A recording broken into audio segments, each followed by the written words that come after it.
O texto central que nós estaremos pensando hoje é Mateus 11, de 28 a 30, os versículos finais.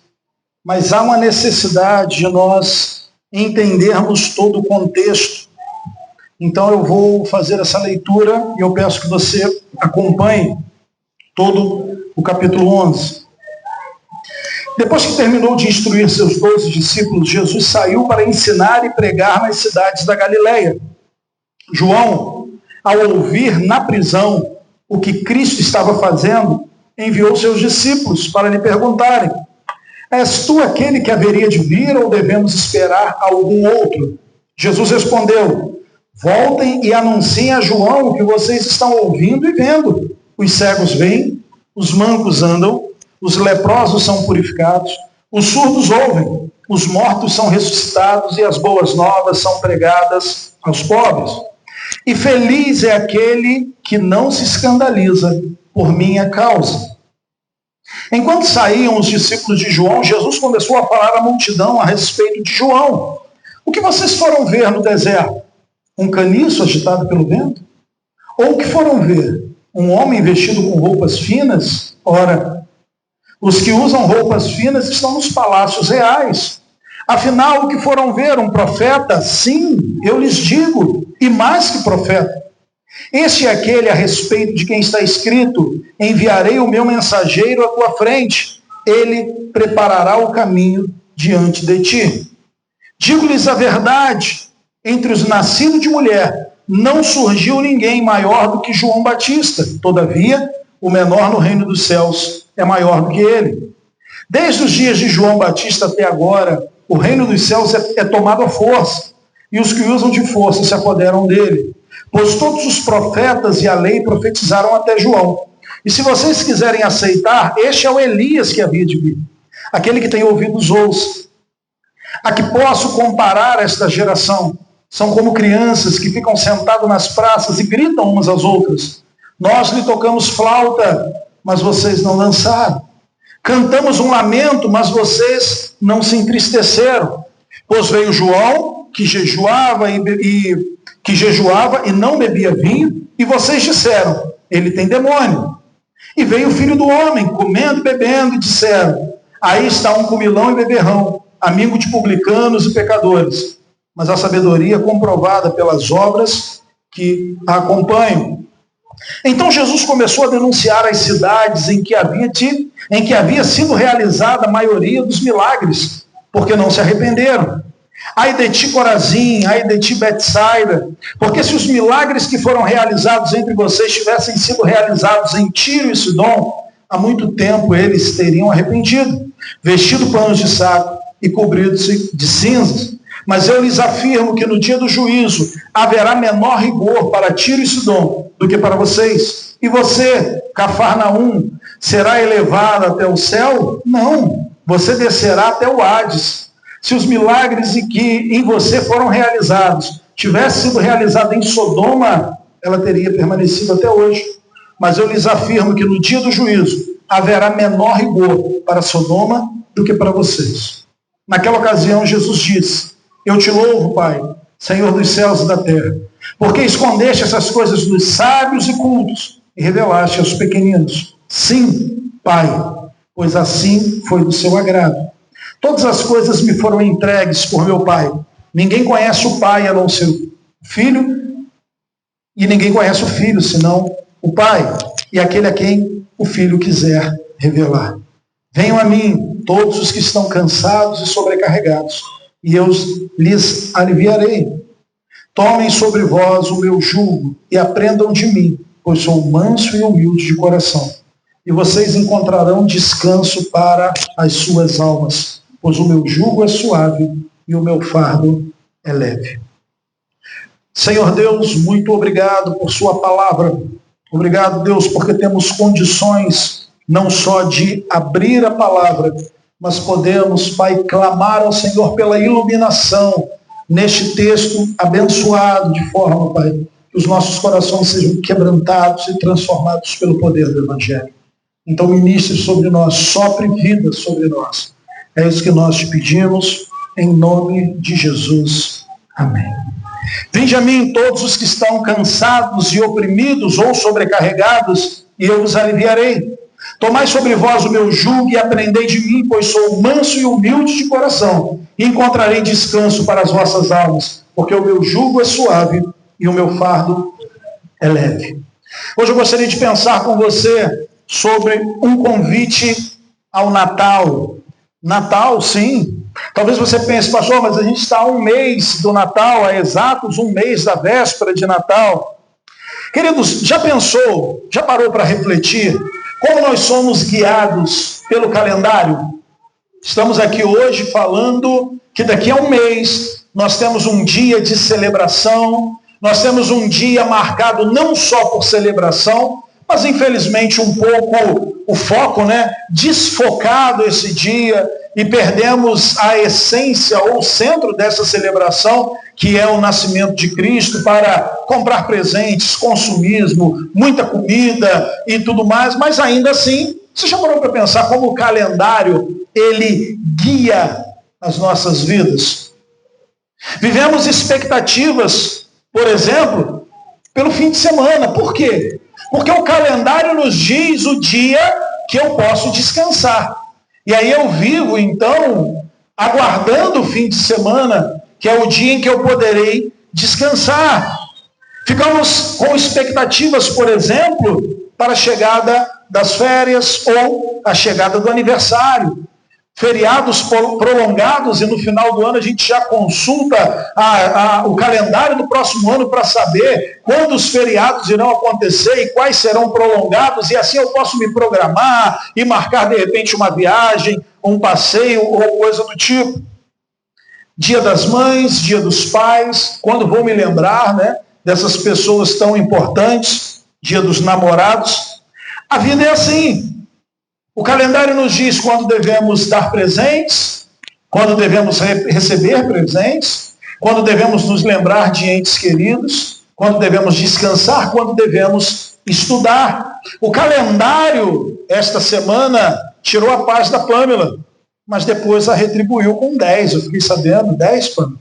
Pâmela pediu oração pela sua defesa do trabalho de conclusão de curso. Mas o calendário foi cruel com ela nas últimas semanas, porque certamente ela estava ansiosa, preocupada, preparando e revisando. Mas agora o calendário disse, acabou. E você pode, pelo menos nessa etapa da vida, relaxar e as outras virão. Porque nós estamos presos ao calendário. Nós estamos sendo guiados pelo calendário. Nos programamos com base nos dias, nas semanas, e a vida é assim. Mas eu não sei se você já esteve aqui no ano passado e no outro ano, você já ouviu falar que este não é o único calendário que nós temos. Existe um outro calendário.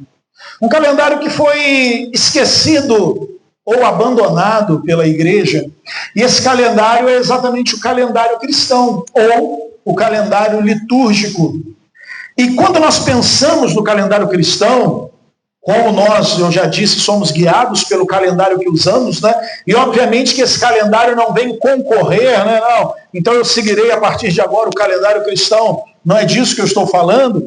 Mas assim como o calendário que nós utilizamos, ele dita o ritmo das nossas vidas, o dia de descansar, o dia de estudar, o dia de presentear, o calendário cristão guia as nossas vidas, tendo Jesus Cristo como centro do nosso ano. Ele nos ensina que os ritmos da vida, através de uma outra narrativa, não mais Dia dos Pais, Dia das Mães, não mais feriados, mas o nascimento de Cristo e a morte de Cristo são os pontos centrais desse calendário. Então nós começamos a olhar para o ano, entendendo que esse calendário dita um outro ritmo, que nós estamos caminhando em um outro ritmo. Nós estamos, então, nesta narrativa do nascimento e morte do Senhor, e ali nós aprendemos que o tempo não pertence a nós, que nós não somos o centro do tempo, que nós não somos o centro desta narrativa, e nem mesmo o calendário que nós utilizamos, mas o próprio Senhor com a sua morte, com o seu nascimento e a sua morte. Os ritmos do calendário cristão nos ensinam a esperar, a agir, a ficar a sós, a estar juntos, a renunciar, a receber, a nos arrepender e a celebrar. Este calendário tem por objetivo nutrir nossas almas, guiando nossos dias a partir do nascimento e da morte do Senhor.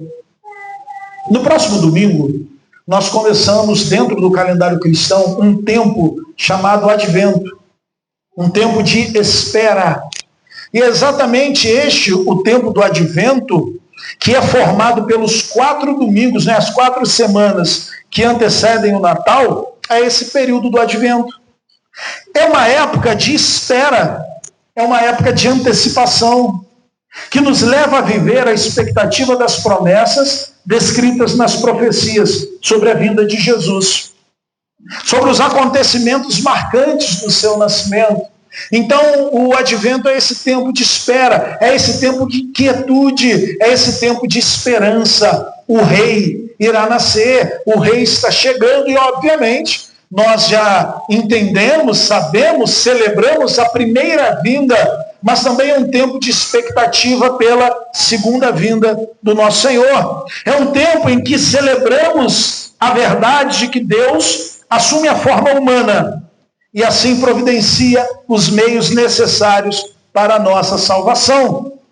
É um tempo que nos alegra, porque temos um Deus fiel que cumpre as suas promessas. É um tempo para diminuir o ritmo e receber as dádivas do descanso, do contentamento, da quietude e da espera. A vida cristã é uma vida de espera, baseada na promessa de que o nosso Senhor ele vai voltar. Ele já veio e ele retornará. Uma espera que exercita e fortalece a nossa fé diante do que ainda não vemos. Somos convidados então, neste tempo, a viver a estação que nos lembra a vinda do nosso Senhor. Aguardamos o seu retorno com esperança e alegria. Diante disso, somos convidados a nos aproximar de Jesus. E é sobre este convite de nos aproximarmos dele que nós iremos tratar nessa noite. Vinde a mim, todos vós que estáis cansados e sobrecarregados. O povo que andava em trevas, queridos, viu uma grande luz. Isaías vai dizer isso, nós lemos aqui no início do nosso culto. Deus, no tempo estabelecido por sua doutrina, estabelecido por sua sabedoria, ele envia o Salvador a nós. E ele não só vem salvar, como nos chama a uma nova vida. Homens e mulheres pecadores e afastados de Deus, agora são aproximados novamente. Somos amados novamente. Temos valor, temos significado.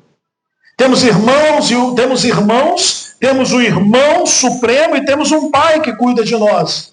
Temos então esperança. Aqui vemos Jesus fazendo um convite.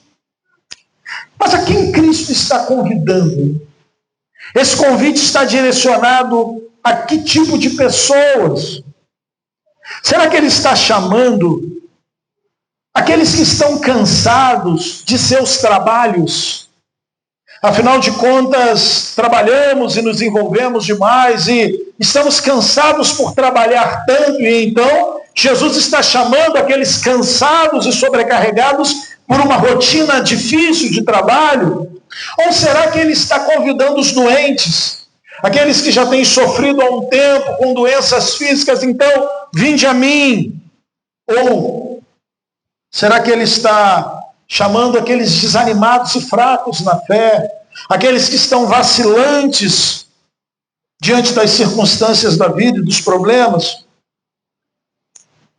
Para que nós entendamos que convite é esse, quem o Senhor está convidando, nós vamos precisar olhar para todo o contexto, e por isso eu li o capítulo 11 todo. Porque nós vamos precisar olhar para todo o capítulo 11 e então entender este versículo que diz: vinde a mim todos vós que estáis cansados e sobrecarregados. Nós vimos que no início desse capítulo, João Batista já está preso. E então, João envia os seus discípulos até Jesus. E a questão é, vai lá e pergunte se ele é aquele a quem nós estávamos esperando. Jesus diz para os discípulos de João: Voltem a João e contem a ele tudo que vocês ouviram e tudo o que vocês viram. Pessoas são curadas, aleijados estão sendo restabelecidos, andando, mortos estão vivendo, cegos estão vendo. Então, Jesus envia novamente com as obras que estavam sendo feitas para que João tivesse então o seu coração fortalecido. Mas a partir daí, Jesus começa então a confirmar o ofício profético de João e dizer, olha, João é um profeta. E não é um profeta qualquer, mas sobre João foi profetizado que ele viria preparar o caminho. Ele viria preparar o caminho. Jesus então começa a confirmar que João era um profeta. João era aquele que falava direcionado, guiado pelo Senhor. João é aquele que tinha a mensagem em sua boca. Tendo reconhecido que João Batista era um profeta, tendo reconhecido o ministério de João, Jesus, ele passa a reprovar as pessoas que tinham ouvido a mensagem de João, mas que viraram as costas para esta mensagem. O que vocês foram ver no deserto? Jesus pergunta. Foram ver alguém vestido com roupas finas? O que vocês estavam procurando? Porque vocês encontraram talvez algo no deserto que não agradou o coração de vocês, as expectativas de vocês. Desprezaram e rejeitaram não só João, Jesus diz, como a própria mensagem de Cristo. João veio, jejuava e não bebia vinho. E vocês disseram, tem demônio. Então o Filho do Homem vem, ele bebe, come, vocês dizem, amigo de pecadores, amigo de prostitutas, amigo de homens e mulheres que estavam completamente caminhando contrários àquilo que havia sido estabelecido pela lei, e vocês dizem, é um comilão, é um beberrão. Jesus diz, vocês rejeitaram tanto a mensagem de João, quanto a minha mensagem. Tão endurecido era o coração daqueles homens, que acusaram João de ser possuído por demônios, e o próprio Cristo, por ser um comelão, um beberrão. O texto ele avança, queridos, e nos versículos 20 a 24, Jesus, depois de repreender aquelas pessoas, ele começa a repreender as cidades que milagres aconteceram. Jesus, então, ele vai repreender cidades e dizer, olha, vocês que viram tantos milagres, essas cidades que viram milagres, se os milagres que foram feitos nela fossem feitos em cidades condenadas, cidades como, por exemplo, Sodoma, que foi consumida pelo fogo, as coisas teriam sido diferentes, eles teriam se arrependido. A grande questão é que o contexto começa a nos dar a direção em que nós devemos olhar. E o que Jesus, então, está tratando, tanto quando ele fala para aquelas pessoas, ou quando ele trata das cidades? Do que Jesus está falando aqui?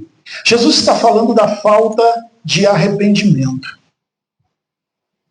Era o pecado das multidões que tinham o privilégio de ouvir o Evangelho.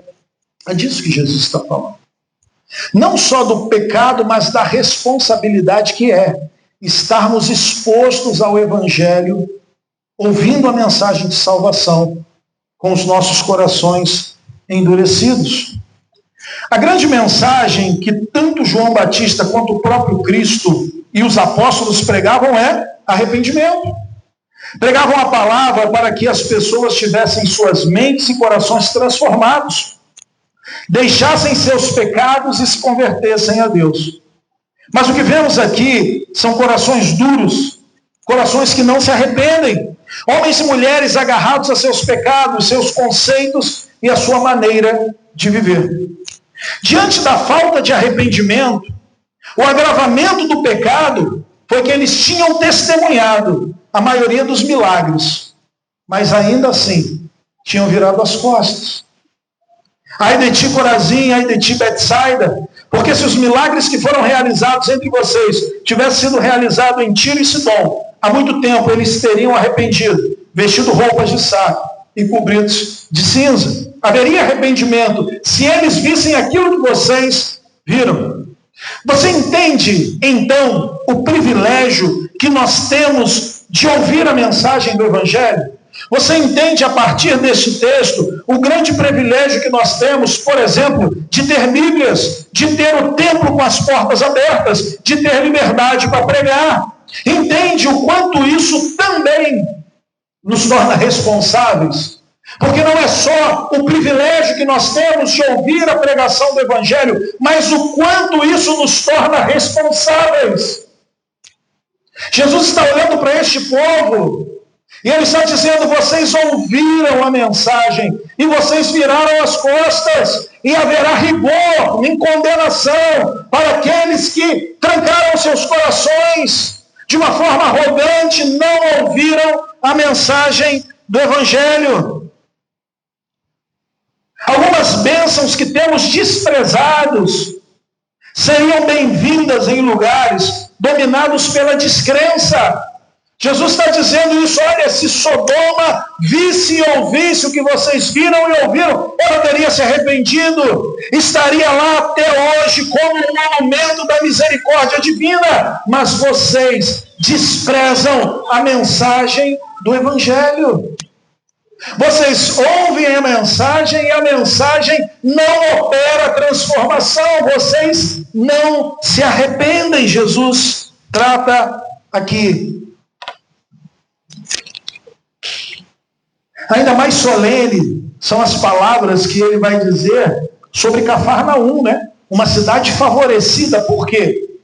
Porque foi a cidade que Jesus morou nos seus primeiros anos de ministério. Jesus morou nos primeiros anos de ministério na cidade de Cafarnaum. E o que aconteceu então? Cafarnaum viu muitos milagres. Cafarnaum viu, por exemplo, queridos, a cura do servo do centurião. Cafarnaum viu a cura da sogra de Pedro. O paralítico, que o leito foi abaixado, tiraram então a tapagem da casa e desceram o paralítico. Cafarnaum também. Cafarnaum viu muitos homens serem libertos de espíritos malignos. Em Cafarnaum, um homem foi curado com a sua mão mirrada. Jesus expulsa demônios, levanta homens. A filha de Jairo foi curada em Cafarnaum. A mensagem do pão da vida foi pregada em Cafarnaum. Cafarnaum, então, foi uma cidade favorecida. No entanto, seus habitantes eram tão apegados aos seus pecados que se recusaram a ouvir Jesus e a se arrependerem. Queriam os milhares de sinais, viram muitos sinais, mas não queriam Jesus. Se tais obras fossem feitas em Sodoma, o texto vai dizer, seu povo teria se arrependido, sua cidade teria permanecido como um monumento duradouro da misericórdia divina. Nesse texto, Jesus faz uma comparação. Ele diz que a geração que ele está pregando é como crianças birrentas. Nós cantamos canções alegres e vocês não riram. Nós cantamos lamentos e vocês não choraram. O ponto aqui é, queremos arrumar algum tipo de desculpa para reclamar e falar da mensagem da cruz. João Batista não bebia, mas é cheio de demônios. Jesus bebia e comia, mas com pecadores. É um glutão, é um beberrão. São pessoas que estão o tempo todo procurando uma desculpa para justificar a sua impenitência, para justificar a sua falta de arrependimento, para justificar a sua falta de compromisso. Não, mas se a igreja fosse desse jeito, aí eu então... Não, se fosse aquela igreja de há 30 anos atrás, eu estaria envolvido, eu estaria falando... Não, mas essa igreja agora não. As coisas mudaram muito e a gente está... É isso que Cristo está falando aqui. É essa disposição dos nossos corações de sempre procurar um motivo, um detalhe para dizer, para justificar. Eu não faço, eu não me rendo, eu não me arrependo, eu não me envolvo, eu não sirvo. Por quê? Porque eu cantei canções alegres e ninguém sorriu. Eu cantei lamentos e ninguém chorou. Jesus, ele então compara a sua geração a essas crianças. Crianças que são incorrigíveis, que rejeitam ser instruídas, que se recusam a ouvir repreensão e correção, que se recusam a assumir a necessidade de arrependimento, de conversão e de quebrantamento. A questão é que esta geração é muito idêntica à nossa geração. De certa forma, todas as gerações, elas sofrem desses problemas. Há tanto desta rebelião, queridos, no nosso tempo, desta blasfêmia no que é dito hoje sobre Deus, sobre o seu plano, sobre o Evangelho. Temos visto isso. Já parou para pensar que a punição será proporcional às oportunidades dadas e desprezadas? Percebe no texto que Cristo está dizendo, olha, haverá um rigor diferente para aqueles que tiveram oportunidade, mas ainda assim endureceram seus corações, procurando motivos para não se arrepender, procurando motivos para não se render. Quantas vezes Cristo, através do Evangelho, apela para que nos rendamos e ainda assim nós permanecemos orgulhosos? Quantas vezes Cristo nos chama à comunhão e permanecemos com o nosso coração endurecido? Quantas vezes Cristo mostra a necessidade de quebrantamento, de rendição, e ainda assim o nosso coração permanece duro, arrogante, dizendo não, do meu jeito, é o jeito certo. É isso que Cristo combate nesse texto. Este coração arrogante e endurecido. Assim como Judas se agarrava, ou melhor, assim como os judeus se agarravam às suas genealogias, ao templo, muitos de nós se agarram ao rol de membros, muitos de nós se agarram a familiares crentes, muitos de nós se agarram a tempo frequentando a igreja, cargos que exercem e tantas outras coisas. Entende como aquilo que Cristo está tratando para esta geração é completamente aplicável a nós, completamente aplicável a nós. Entendendo então o contexto, é disso que Jesus está tratando, a falta de arrependimento, entendendo que o que Jesus está tratando aqui é que ele tem dado oportunidades para que nós nos quebrantemos, ele tem dado oportunidade para que nós nos rendamos a ele tem dado oportunidade para que nós nos moldemos ao Evangelho, mas ainda assim o nosso coração permanece endurecido. E talvez olhando para o contexto você esteja pensando, mas o que isso tem a ver com o Natal, né? Um convite ao Natal? Nós vamos avançando e isso ficará ainda mais claro.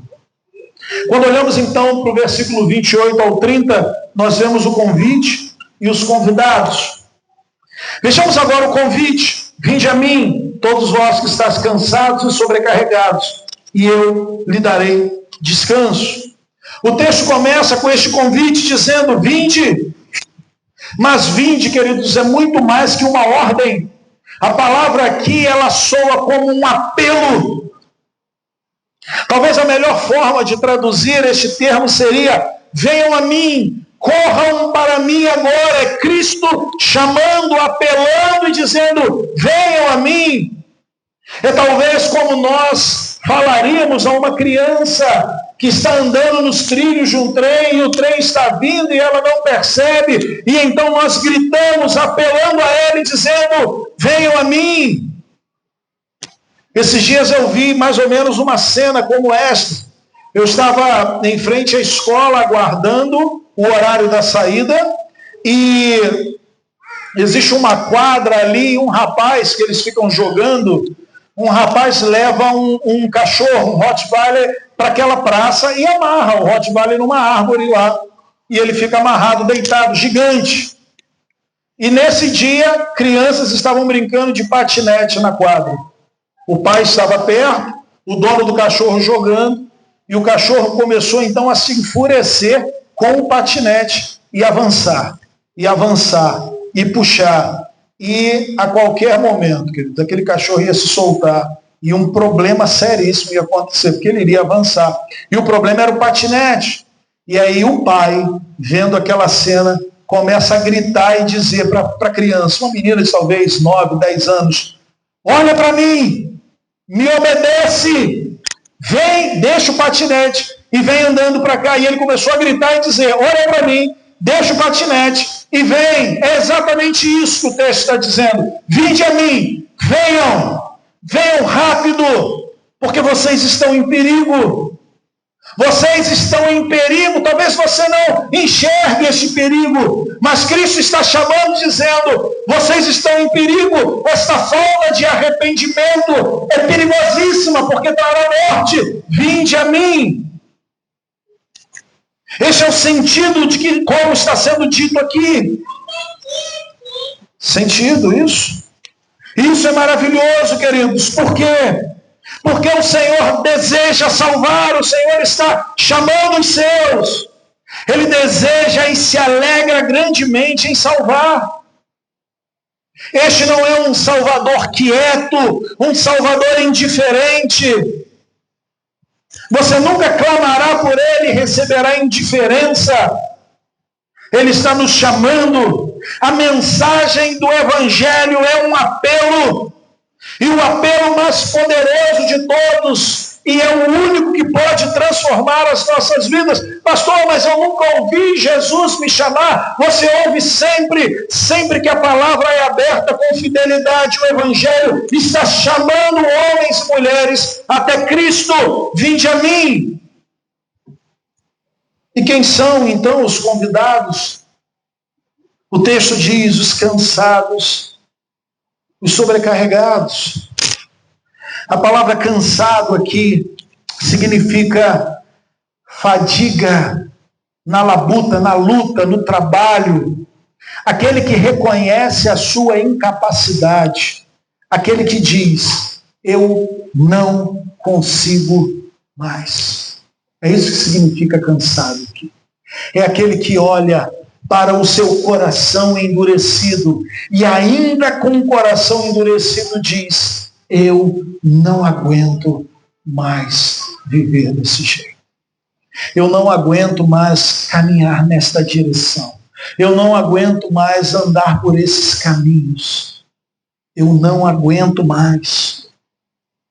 Se sente sem forças, sem ânimo, sem alegria, e reconhece, diz, eu não consigo. Ele está chamando, e esse chamado é um apelo, para mim e para você nesta noite, que tem se sentido dessa forma, que se sente cansado, que se sente espiritualmente esgotado, que já tentou de várias formas, dá jeito nas coisas. Não, mas dá para levar um pouco mais. Eu vou conseguir. Não, do meu jeito vai dar certo. Jesus está mandando ir por esse caminho, eu estou indo por esse, mas eu vou conseguir. Se eu tiver muita perseverança, se eu tiver muita força, se eu tiver força de vontade, eu vou conseguir vencer neste caminho que eu estou. E aqueles então que reconhecem que não, e aqueles que já estão cansados dessas tentativas frustradas, eles dizem, eu não aguento mais. Eles param. E eles reconhecem que não aguentam, mas não só cansados, não só aqueles que reconhecem a sua incapacidade, mas os sobrecarregados. Sobrecarregado aqui significa aquele que tenta levar uma carga mais pesada do que ele pode aguentar, ao ponto de exaustão. Eu não sei se você já tentou, né? Levar um peso maior do que as suas forças. É isso que o texto está tratando aqui. É alguém que tenta carregar um peso maior e ele então não consegue. Ele para exausto. Ele para sem forças, esgotado, falido. E por vezes esses termos, né? O cansado, o sobrecarregado nos descreve. Nos sentimos exaustos e esmagados. Por quê? Porque estamos tentando levar um peso maior do que nós conseguimos aguentar. Estamos tentando dar jeito na nossa vida. Jesus está chamando, não, mas eu preciso. A gente ouve muito isso em evangelismo, né? Não, o dia que eu fizer isso, aquilo, o dia que eu parar de fazer isso, o dia que eu consertar isso daqui, aí eu vou. Isso é história, queridos. Isso é historinha. O que o texto está dizendo é: você não vai conseguir, você está tentando levar um peso maior do que aquele que você pode aguentar. Você está tentando levar um peso maior do que aquele que você consegue. Estamos tentando dar jeito na nossa vida, construir nossa alegria, mudar e acertar os nossos erros, buscar salvação em outros lugares. Tudo isso vai nos esmagando embaixo de um peso impossível de ser carregado. E talvez você esteja vivendo isso. Você está aqui pela misericórdia de Deus. E você está no lugar certo. Mas o texto apela a você para que não só você esteja no lugar certo, mas para que você tome a atitude certa, que é arrependimento. Se arrepender. Calvino, ele vai dizer, comentando esse texto: hipócritas não se preocupam a respeito de Cristo, porque eles estão embriagados com a sua própria justiça, sem fome ou sede pela graça. Aqueles que se dedicam ao mundo não colocam nenhum valor na vida celestial. Seria vão, portanto, para Cristo convidar esses que não dão valor nenhum, que estão embriagados pela sua própria vida, pelos seus próprios planos e sonhos, convidá-los. Seria vão, portanto, Cristo convidar qualquer um desses para vir a Ele. Então, quem é que o Senhor está chamando? Calvino diz: ele se vira então para os miseráveis e oprimidos. Ele fala deles como trabalhando ou estando sob um fardo. E não significa, geralmente, aqueles que são oprimidos por dores ou tribulações, mas aqueles que são oprimidos por seus pecados, que são tomados pela realidade da ira de Deus e estão prontos a reconhecer a sua falência. Da mesma forma que alguém vira as costas para Cristo, achando que fora de Cristo vai conseguir alcançar salvação, igualmente nós que estamos dentro do contexto cristão pecamos quando Cristo apela a uma transformação de vida e nós endurecemos o nosso coração. Cristo está olhando para aqueles que, entendendo o seu coração endurecido, reconhecem que não podem mudar sozinhos. E então dizem para Cristo: eu estou cansado, Senhor. Eu estou cansado de sentir tanta raiva. Eu estou cansado de me sentir frustrado. Eu estou cansado de não avançar. Eu estou cansado de não crescer.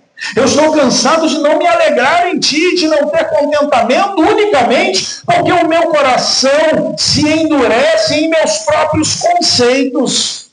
Eu estou cansado. Eu não aguento carregar esse peso da frustração de viver no meio do povo e ainda assim não me sentir amado pelo Senhor, não me sentir amado pelo povo, pela congregação, pelos meus irmãos, não me sentir apoiado porque eu me afasto dos meus irmãos, não me sentir contente com o Senhor porque a minha alegria não está depositada no Senhor e na sua soberania, mas na minha própria força. Cristo se volta para miseráveis e oprimidos. Aqueles que, esmagados por esse peso, diz: Senhor, eu me arrependo. Eu não consigo. Eu preciso do Senhor. Porque nos sentimos, queridos, cansados e sobrecarregados. Porque não descansamos em Jesus. Porque não damos ouvidos à palavra de Jesus. Por falta de arrependimento. Por não viver de acordo com a vontade de Cristo, por rejeitar a sua voz. Mas Ele nos chama. Jesus nos chama. Ele deseja que reconheçamos nossa condição pecadora. Ele deseja que reconheçamos que estamos mortos em delitos e pecados. Que estamos falidos espiritualmente. Que estamos exaustos de tentar e falhar, arrastando um peso maior do que podemos carregar. Ele deseja que nossos ouvidos se abram, que os nossos corações sejam quebrantados e nos entreguemos a Ele. Jesus nos chama nesta noite. E é exatamente esta mensagem do Natal. Um povo que vivia em trevas viu uma grande luz brilhar.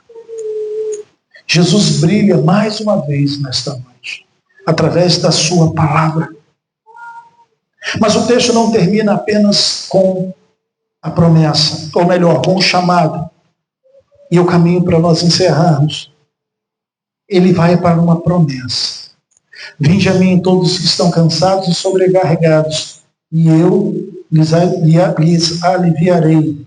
E o texto vai dizer, porque aqueles que vão até Jesus, eles encontram descanso.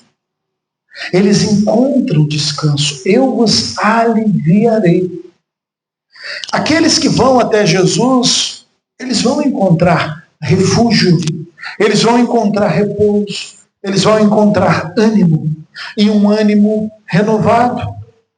Deus sabe como precisamos deste refúgio, como alguns de nós têm vivido no limite, cansados, desanimados e sem esperança. Muitas vezes nos fazemos de forte, escondemos nossas lutas e nossas dores, somos afetados por nossas batalhas internas e batalhas externas, a ponto de quase parar. Mas quando nessa situação de fraqueza buscamos o Espírito Santo, finalmente podemos olhar em volta e reconhecer que não estamos firmes, que não somos fortes. Convencidos então pelo Espírito Santo, reconhecemos a nossa fraqueza, a nossa falência, vamos até Jesus e ali encontramos refúgio para as nossas almas. Somos conduzidos pelo Espírito Santo a olhar para Cristo, e em Cristo encontramos paz, encontramos força, encontramos renovação, reforma para as nossas vidas. O texto diz ainda, tomai sobre si o meu jugo e aprendam de mim, pois sou manso e humilde de coração. Que jugo é esse? Então, é uma troca de jugo. Nós estamos sobre um jugo de escravidão, de autossalvação. Nós estamos em um jugo de tentar, de alguma forma, afirmar os nossos desejos, ainda que a palavra aponte para outra direção. Estamos agarrados aos nossos desejos. Mas quando nos entregamos a Cristo, recebemos um outro jugo. E que jugo é esse? Em primeiro lugar, no contexto deste texto, inclusive da cultura judaica da época de Jesus, um jugo se referia ao ensino de um mestre, de um rabi. É comumente usado na tradição oral rabínica. E então a palavra aprendam de mim, é uma palavra derivada de discípulo. Tomar para si o jugo de um mestre significa se tornar um discípulo seu e seguir os seus ensinamentos. É isso que Jesus está dizendo. Tomem sobre você o meu jugo e aprendam de mim. Me sigam, sejam meus discípulos. Você que reconhece que através da sua inteligência, dos seus desejos e dos seus sonhos não conseguiu nada, e agora vem a mim cansado e sobrecarregado, exausto, sobre este jugo, sobre este peso de uma autorrealização que nunca vai conseguir te satisfazer. Agora, eu te chamo, Jesus dizendo, venham a mim, aprendam de mim, sejam meus discípulos, coloquem sobre você os meus ensinamentos. Jesus está nos chamando a rejeitar o jugo insuportável da salvação pelas obras. Você sente um jugo, um peso em volta do seu pescoço, porque o jugo era aquela peça, né? Falamos na semana passada. A primeira coisa a fazer é jogar fora, queridos. Desista da autossalvação, desista de encontrar sozinho alegria, contentamento, força, significado. Desista de tentar encontrar o caminho de amor e cuidado longe de Cristo. Olhe para Cristo nessa noite. Ouça o convite. O Evangelho é o apelo. O Evangelho é o convite que nos chama a Cristo Jesus, a sermos seus seguidores, a sermos seus alunos, a sermos seus discípulos. Pare de acreditar que por suas forças encontrará descanso e solução. A única coisa que nós temos, queridos, é dores e fraquezas. Se arrependa nessa noite. Se arrependa. Jogue fora tudo isso. Venha a Cristo. Entenda que somente nele nós conseguiremos ter refúgio. Talvez você me diga, mas eu não consigo entender bem e as coisas são um pouco complicadas, pastor. Eu sei, queridos, nós não entendemos tudo. Porque nós caminhamos por fé. Não é vou a Cristo porque eu entendo tudo, é eu vou a Cristo porque eu confio que Cristo tem poder para guiar a minha vida. Não é eu sei de todas as coisas, eu consigo comprovar que de fato os caminhos de Cristo são melhores. Não é eu vou até Cristo e eu vou obedecê-lo. Por quê? Porque eu confio nele. É fé. É fé. Tudo que eu sei é que aqueles que reconhecem que não podem mais viver sobre este fardo, que lutando têm se sentido cansados e sobrecarregados, que a nossa justiça só conseguiu o inferno para nós, só conseguiu dor e fraqueza e frustração. Aqueles que reconhecem que não podem mais viver assim, eles são o alvo do chamado de Cristo. E chegando a Cristo recebemos misericórdia. Sem nem mesmo perceber, você foi conduzido a esta casa de oração, entende? Você veio até aqui. Talvez você não estava planejando, mas você veio. Exatamente para ouvir o chamado do Evangelho. O chamado. E o Senhor, através do Evangelho, nos chama mais uma vez. E o apelo é: abandone os velhos caminhos. Abandone sua velha vida. Tome sobre você o jugo de Cristo, o jugo da paz, o jugo da misericórdia e da salvação. Como está a sua vida? Quais são os seus pecados? Que jugo você tem carregado? Não importa. Abandone e corra para Cristo. Esta é a mensagem. Tome o meu jugo sobre si e aprendam de mim, pois eu sou manso e humilde de coração. E encontrarei descanso para as suas almas. E eu concluo, então. É evidente que é algo mais do que um ato físico, né? De vir, quem quiser, vem aqui à frente. E às vezes as pessoas se iludem achando que este ato físico é suficiente. O texto está tratando de algo muito mais profundo. Né? Essas palavras foram dirigidas em primeiro para aqueles que já estavam na presença de Cristo. A gente não estava falando aqui, né, para aqueles que estavam fora, mas para aqueles que estavam em sua presença. Haviam muitos que assistiam o seu ministério, testemunharam milagres, mas nunca vieram a ele. Nunca se renderam, nunca se arrependeram. O mesmo é válido hoje. Algo mais do que estar presente, sentado nesses bancos. O que é requerido, o que Cristo quer, é algo mais do que vir aqui e ouvir orações, visitar de vez em quando, trazer ofertas. Atos como esse podem ser executados sem que aquele que faz esteja de fato arrependido. Vir a Cristo no sentido que ele está aqui convidando é reconhecer a nossa falência. É reconhecer que nós não somos capazes, que nós não conseguimos sozinhos. É um desejo por ele, por buscá-lo, conhecê-lo. É uma entrega pessoal e confiante na obra dele. Talvez, e óbvio, nós não vamos saber o que nos espera nas curvas à frente, mas nós sabemos que, como Romanos 8 diz, nada pode nos separar do amor de Deus. É fé e não mero entendimento humano. Vir a Cristo de maneira salvífica sugere o abandono de alguma coisa, pois a promessa divina é: o que encobre as suas transgressões nunca prosperará, mas o que confessa e deixa alcançará misericórdia. Provérbios 28:13. Vir a Cristo, então, é virar as costas para o mundo, mas é também virar as costas para o velho homem. É virar as costas para o nosso coração pecaminoso e autossuficiente, que acredita que, de alguma forma, nós somos bons o suficientes e aptos o suficiente para alcançar essas coisas. É virar as costas para isso. É virar as costas para a nossa falsa esperança de uma alegria que pode ser alcançada longe de Cristo. E quando eu digo isso, eu sei que nós estamos aqui, temos nomes no hall de membros, e você diz, não, mas não é bem assim. Pode não ser na palavra, mas por vezes vemos isso na prática. Alguém diz, eu amo o Senhor Jesus, mas não ama de verdade. Fala que ama, mas não age como alguém que ama.